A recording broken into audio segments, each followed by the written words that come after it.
제목이니까 엄청 중요하겠죠. 오늘 말씀의 제목은 믿음의 걸음을 책임져 주세요라는 제목으로 우리 오늘의 말씀을 한번 읽어보도록 하겠습니다. 자, 말씀 볼까요? 엄청 크죠, 글씨. 전도사님이 엄청 크게 키웠어요. 우리 친구들이 멀리서도 보이게.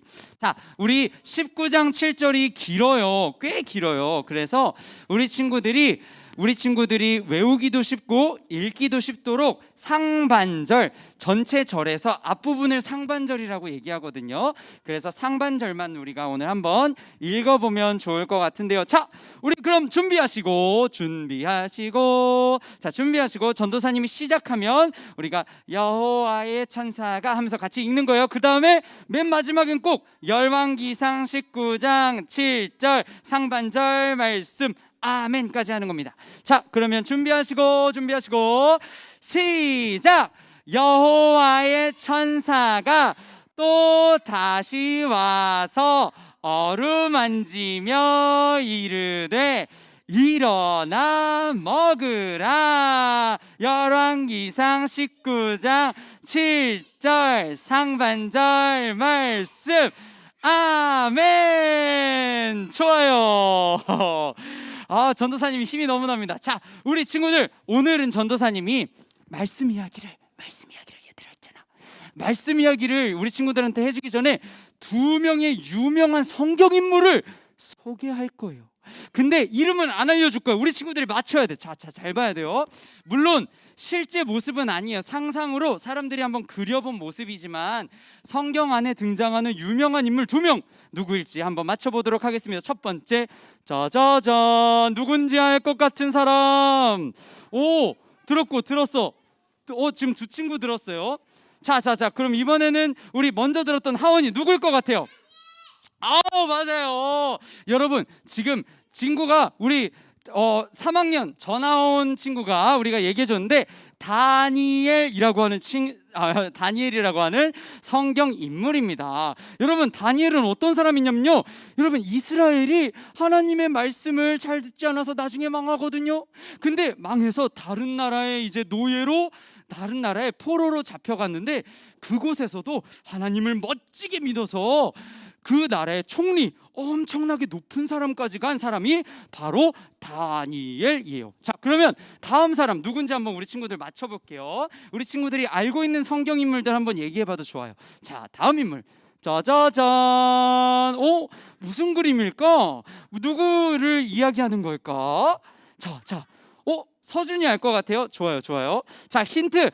서준이가 얘기하기 전에 힌트 몇 개 주자면, 자, 친구들 여기 옆에 빛이 막 비추고 있고 누가 한 사람이 말해서 으악 이러고 떨어졌어요. 지금 이제 상상으로 거기에 예수님을 그려 넣은 것 같은데, 자, 우리 서준이가 제일 먼저 들었으니까 서준이 누굴 것 같아요? 사울 왕? 반은 맞았는데 너무 아쉽다. 자, 그럼 아까 온유 들었었는데 온유 혹시 누군지 알 것 같아요? 온유도 사울 왕이라고 생각했어요? 좋아요. 그럼 다시 하원이 누굴 것 같아요? 맞아요. 자, 이 사람은 바로 사도 바울이었어요. 여러분, 사도 바울은 어떤 사람이냐면, 여러분, 신약 성경이 총 27권이거든요. 27권 신약 성경 중에 정말 많은 숫자, 정말 많은 편지, 성경을 기록한 그 사람이 바로 사도 바울이에요. 여러분, 유명한 사실 동화책을 하나 써도 우와, 이렇게 사람들이 대단한 작가네 이렇게 얘기하는데, 무려 우리가 읽는 하나님의 말씀을 기록한 열몇 권을 이렇게 기록한 사람이 바로 사도 바울이라는 거예요. 자, 근데 여러분, 오늘 이렇게 전도사님이 다니엘과 사도 바울을 소개한 이유가 있어요. 뭐냐면 이 두 사람에게 공통점이 있다라는 겁니다. 두 사람의 공통점은 무엇일까요? 바로 고마워요. 자, 이 부분은 바로 넘어갈게요. 자, 두 사람의 공통점은 바로, 여러분, 방금 전도사님이 말한 것처럼 하나님을 멋지게 믿고, 우리가 누구나 우리 친구들이 그래도 한 번 정도는 들어봤을 만한 유명한 믿음의 조상이에요. 하나님을 열심히 믿은 사람들인데 이 두 사람 모두 엄청난 어려움을 당했다는 거예요. 여러분, 다니엘은 지금 그림에서도 볼 수 있지만 하나님, 저는 하나님에게만 절합니다. 하나님만 섬깁니다. 다른 사람에게 절할 수 없어요. 얘기했더니 왕이, 그 나라의 왕이 내린 법에 의해서 어떻게 됐냐면 그렇게 할 수는 없다. 왕이 아닌 다른 사람한테 절하는 사람은 사자굴에 들어가게 될 거야 라고 해서 지금 이렇게 다니엘이 사자굴 속에 으아 하고 딱 들어가게 된 거예요. 근데 여러분, 결론적으로는 다니엘이 이곳에서도 하나님이 지켜주셔서 살았거든요. 마찬가지로 여러분, 사도 바울도 원래는 예수님 믿는 사람들을 막 괴롭히던 사람들이었어요. 예준이가 예수님을 믿는다고, 하임이가 예수님을 믿는다고 막 이렇게 괴롭히던 사람이었는데 어느 날도 또 예수님 믿는 사람들을 감옥에 가두려고 가던 중에 이렇게 빛이 비추면서 예수님의 음성을 듣게 되고 예수님을 믿게 된 사람이 사도 바울이에요. 그래서 그 이후에 열심히 예수님을 전했는데 여러분, 나중에 성경을 꼭 읽어봐요. 사도 바울이 이렇게 성경도 많이 기록하고 정말 하나님께 멋지게 쓰임 받았지만 그 가는 길들에는, 믿음의 걸음에는 어려움들이 많았다는 거예요. 자, 근데 중요한 건, 문제는 이런 어려움들이 오늘날 우리에게도, 하나님을 믿는 우리에게도 있다라는 겁니다. 자, 그럼 우리가 이런 어려움들을 앞으로 만날 수도 있을 텐데, 하나님을 믿기 위해서 나는 걸어갔을 뿐인데, 열심히 하나님 말씀대로 걸어갈 뿐인데, 우리가 만나는 어려움들 어떻게 해결해야 될까요? 자, 이 질문에 대해서 답을 오늘 우리가 읽은 열왕기상 19장이 주는데요. 오늘 말씀이 우리에게 무엇을 가르쳐 주는지 오늘 주제 우리 한번 외치고 우리 넘어갔으면 좋겠습니다. 자, 우리 항상 우리 유년부에선 주제 주제구 어떻게 하죠? 오른손. 자, 오른손 한번 들어볼게요. 자, 구호 준비, 야. 자, 오른손도 좋고 양손도 좋고 왼손도 좋아요. 자, 시작하면 우리 큰 목소리로 외치는 겁니다. 시작. 믿음의 걸음을 지키시는 하나님을 알라. 자, 우리 지난주에 들었던 이야기로 넘어갑니다. 자, 우리는 지난주에 어떤 이야기를 들었냐면요, 여러분, 엘리야라는 사람, 엘리야라는 인물과, 잠시만요, 다시 넘길게요. 엘리야라는 인물과 무려 450명이나 되는 바알이라고 하는 가짜신을 섬기는 그 선지자들이 서로 대결을 펼친 이야기를 들었어요. 제단에 누가 먼저 그 사람이 믿는 신이 불을 내려주는지 우리가 살펴보자, 그런 대결을 펼쳤습니다. 근데 여러분, 여기서 가짜 신이 불을 내렸을까요? 우리 하나님이 불을 내리셨을까요? 맞아요. 친구들 너무 집중하고 있어요. 좋아요. 우리 하나님이 불을 뽕 하고 내리셔서 그 자리에서 진정한 신이 누군지, 그리고 여러분, 유일하다는 뜻 알죠? 하나밖에 없다는 거. 유일한 신이 누구이신지를 하나님이 알려주셨다라는 거예요. 자, 근데 여러분, 이렇게 놀라운 대결에서 승리를 얻었으니까 이제 하나님을 막 떠나려고 했던 이스라엘 사람들이 돌아올 법도 하잖아요. 아이고, 하나님, 진짜 하나님이 유일하신 하나님이시군요 하면서 돌아올 수도 있잖아요. 그런데 엄청난 문제가 발생하고 말아요. 어떤 문제냐면, 바로 화면을 볼까요? 자, 어떤 문제가 발생하냐면요, 이게 무슨 일이지? 어떤 문제가 발생하냐면 바로 아합 왕, 우리 그때 지지난 시간에 이스라엘의 아합이라고 하는 왕이 있었다고 소개했어요. 그 왕의 아내 왕비 이세벨이 큰 문제였습니다. 어떤 문제였냐면, 여러분, 이 왕비 이세벨은 사실 이스라엘 사람이 아니었어요. 아합 왕이 다른 나라 사람이니까 하나님을 모를 수도 있겠죠. 바로 바알이라고 하는 가짜 신을 열심히 믿는 그런 나라에서 온 사람과 아합 왕이 결혼을 했고, 그 사람이 바로 이세벨이었거든요. 이세벨이 엘리야가 이렇게 대결을 펼쳤다는 얘기를 듣고 나서 이렇게 얘기했대요. 여러분, 지금 이세벨 보니까 화가 난 것 같아요? 안 난 것 같아요? 화가 난 것 같아요. 이세벨이 사람들을 보내서 이렇게 얘기했다. 내일 이 시간까지 엘리야는 이제 죽은 목숨이 될 거라고 전해라, 이렇게 얘기를 했다고 해요. 엘리야, 너 내일 이맘때쯤이면 넌 죽을 거야 라고 그렇게 경고를 했다라고 합니다. 여러분, 그러면 엘리야가 이 말을 들었을 때 엄청나게 놀라운 대결에서 승리를 거둔 엘리야였지만, 여러분, 엘리야 두려울 수 있을까요, 없을까요? 여러분, 하나님께서 불을 내려주셨지만 당장 내일이면 너 죽어 라고 얘기하는 이 무시무시한 말에 엘리야가 너무 두려웠나 봐요.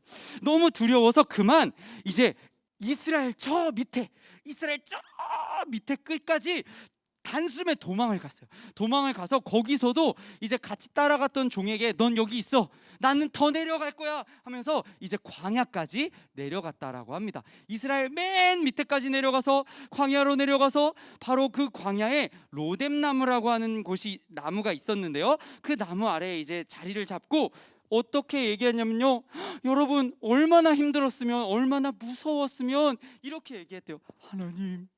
하나님 이제 저를 데려가 주세요 라고 이야기했다라고 합니다. 여러분, 엘리야는 아마도 하나님께서 맡겨주신 역할을 이제 자신은 감당할 수 없어요. 저는 이제 믿음의 걸음을 걸을 수 없어요. 저는 이제 정말 하나님이 부르신 그 자리를 감당할 아무런 힘이 없습니다. 하나님도 아시지요 라고 아마 생각했던 것 같아요. 자, 근데 여러분, 이제 여기서 중요합니다. 여기서 그런데 하나님이 어떻게 하셨냐면, 엘리야야, 네 말이 맞다. 너는 이제 쓸모가 없구나. 그래, 이제 그만하면 됐다. 내가 널 데려가마 라고 하신 게 아니라, 하나님께서는 바로 누가 나타났을까요? 여러분, 누가 나타났어요? 천사. 하나님께서는 천사를 보내주셔서 짠! 엘리야가 먹고 마셔서 힘을 낼 수 있는 떡과 물을 주셨다라고 성경은 기록하고 있습니다. 여러분, 근데 놀라운 건 한 번이 아니에요. 엘리야가 이제 이 떡과 물을 처음에 마셨어요. 근데 성경엔 뭐라고 기억하고 있냐면, 엘리야가 그걸 먹었는데도 아직 힘이 안 났나 봐. 다시 누웠대요. 근데 그때 다시 한번 우리가 오늘 읽은 그 말씀대로 또 다시 여호와의 천사가 또 다시 엘리야에게 이렇게 떡과 물을 주면서 너가 일어나라, 너가 가야 할 길을 다 못 갈 것 같구나, 일어나거라 라고 하면서 하나님께서 엘리야에게 이렇게 힘을 불어넣어 주셨다고 합니다.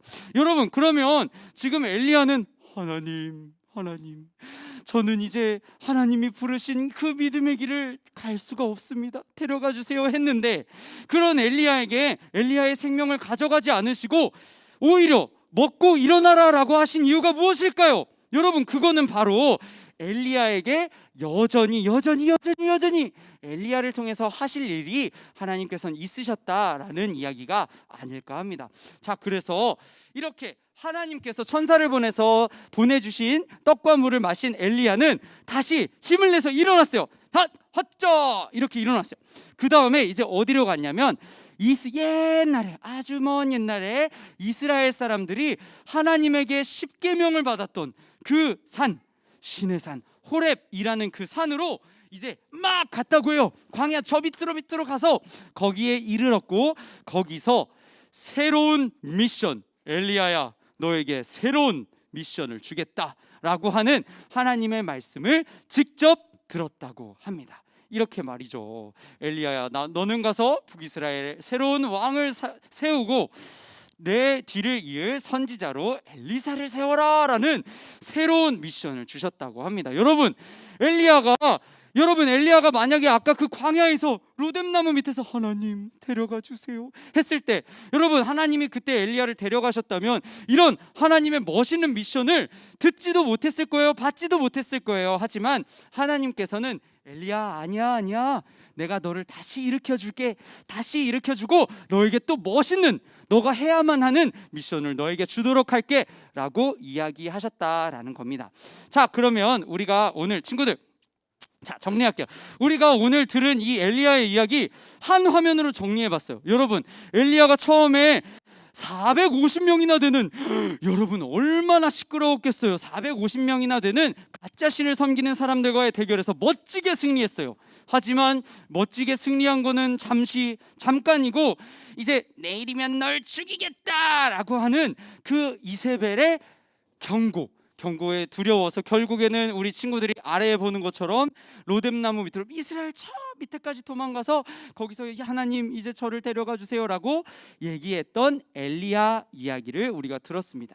근데 하나님께서는 거기서 엘리야를 포기하지 않으시고 엘리야가 믿음의 걸음을 갈 수 있도록 내가 너 책임진다, 내가 너 일으킬 거야, 내가 너 보호하고 있어 라고 이야기하시면서 다시 한번 멋진 엘리야가 또 해야만 하는 멋진 그런 미션을 주셨다라는 이야기를 우리가 오늘 쭉 들었어요. 여러분, 이번 한 주 우리가, 그리고 오늘 특별히 설날이잖아요. 또 한 해가 시작되는 날인데 올 한 해 동안 우리 친구들이 이 엘리야처럼 우리가 걸어갈 때, 믿음의 걸음을 걸어갈 때 어려움을 만날 수도 있다 없다?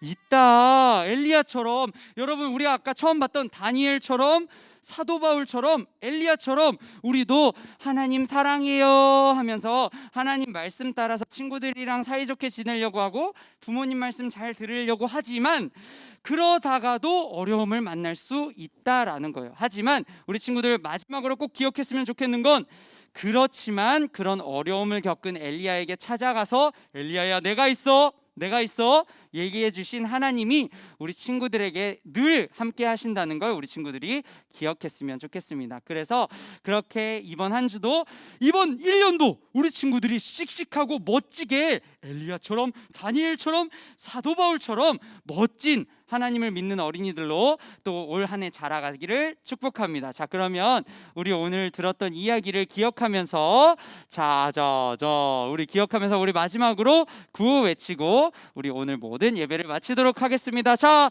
구호 준비할까요? 자, 손 듭시다. 자, 시작하면 오늘 들은 이야기를 우리 기억하면서 크게 소리치는 겁니다. 시작! 믿음의 걸음을 지키시는 하나님을 알라. 전도사님이 기도하겠습니다. 자, 기도할게요. 우리 손 모으고 눈 감고 기도하겠습니다. 살아계신 아버지 하나님, 오늘도 우리가 한 해를 시작하면서 이렇게 하나님의 말씀을 받을 수 있도록 은혜 더하여 주셔서 감사합니다. 아버지, 오늘 우리가 들은 이 말씀을 가만히 살펴보니 우리가 하나님 사랑해서 하나님 말씀 따라 걸어갈 때 어려움을 만날 수도 있다는 이야기를 들었습니다. 하지만 그럼에도 불구하고 그 가운데에 우리가 그 어려움을 이겨낼 수 있도록 우리를 책임져 주시는 하나님이 함께 하신다는 이야기도 들었습니다. 우리가 이번 한 해 하나님 말씀 따라 걸어갈 때 어려움을 만나더라도 그 어려움 가운데에서도 우리와 함께 하시는 하나님 꼭 기억하는 우리 유년부 친구들과 우리 선생님들 될 수 있도록 은혜 더하여 주시기를 간절히 소망하며 이 모든 기도 살아계시는 우리 구주 예수 그리스도의 이름으로 기도드립니다. 아멘.